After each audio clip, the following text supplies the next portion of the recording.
Well, howdy there, guys. Welcome back to SUNY MTG, and I just had a few moments in the midst of my day to get a deck tech done. Right now, we're doing the newest deck that I've built, Neheb the Worthy. 3 mana 2/2 with first strike. Other Minotaurs you have get first strike.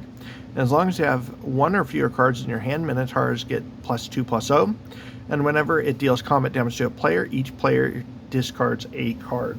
So let's take a look at how we're going to play these Minotaurs, because generally speaking, Minotaurs ain't cheap on the mana value.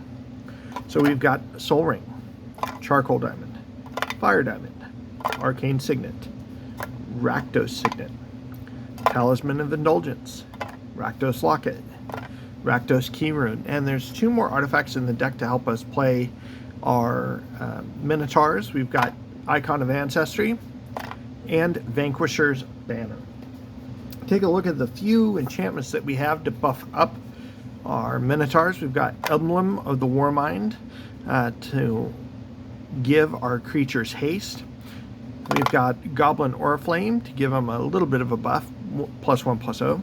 Shared Animosity to help buff them up, and then Raiders Spoils, +1/+0, and a good chunk of them are Warriors. So whenever the Warriors deal combat damage to a player, I can pay 1 life. If I do, draw a card. And it says whenever. So it is cumulative. Let's go ahead and actually look into our card draw or card selection.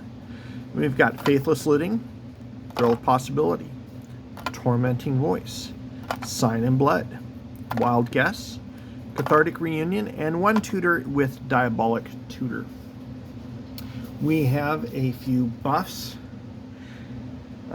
in the combat buffs in the form of Infuriate, Crash Through, Warhost Frenzy, and Furious Bellow, to keep it on theme. A little bit of removal in the form of Feed the Swarm, Angrath's Rage, Terminate, Rakdos Charm, Bedevil, Chaos Warp, and only 1 board wipe with Blasphemous Act. So let's take a look at our good chunk of Minotaurs. We've got the Scar Hide, a Cliff Stomper, a Burning Fist, Death Bellow, Lightning Visionary. We've got a Reaver, Sure Shot, Pensive, Strong Bowl, Crasher, Ruinous, Skull Cleaver, Rage Monger. What's nice about that is it reduces the cost. I probably could have put this in the ramp section. It reduces it by Rakdos, but it only affects the colored mana pips.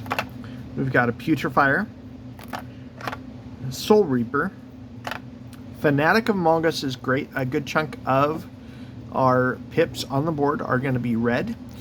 So much like Grey Merchant of Asphodel, this is the red version. We've got Gorehorn, Maze Warden, Devastator, Warbrute, and we have generally the commander that is normally put for Minotaurs, which is Neheb. Neheb's 4 mana 5/4 trample. Whenever it deals damage to a player or a planeswalker, I can discard that many cards. If I do, draw that many cards and add that much mana. Till end of turn, you don't lose this mana as steps and phases end. So in other words, if I'm able to deal with 5 damage with Neheb,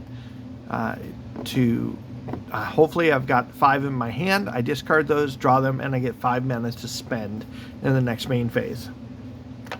We've got Emberhorn, Labyrinth Adversary, Merciless Javelineer, Hellspur Brute. We have Kragma Warcaller. Gives our other Minotaurs haste, and whenever each of our Minotaurs attack, gets +2/+0.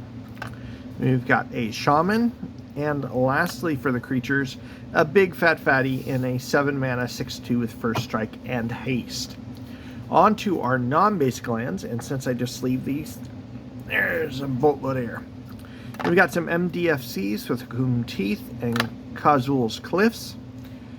We've got Unclaimed Territory, Command Tower, Evolving Wilds, Terramorphic Expanse, Path of Ancestry, Great Furnace, I don't know why that's in there, that might get changed out, Tainted Peak, Temple of Malice, Graven Cairns, Sulphurous Mire, Shadowblood Ridge, Drossfire Bridge, Rakdos Carnarium, and lastly, Smoldering Marsh.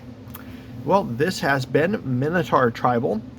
Hopefully you guys enjoy it. I've not yet been able to play it. I won't be able to play it until at earliest, 3 weekends from now. So hopefully maybe you sneak in a game somewhere before then. Well, this has been Studio MTG. Make sure you like, comment, and subscribe, and we'll catch you all later.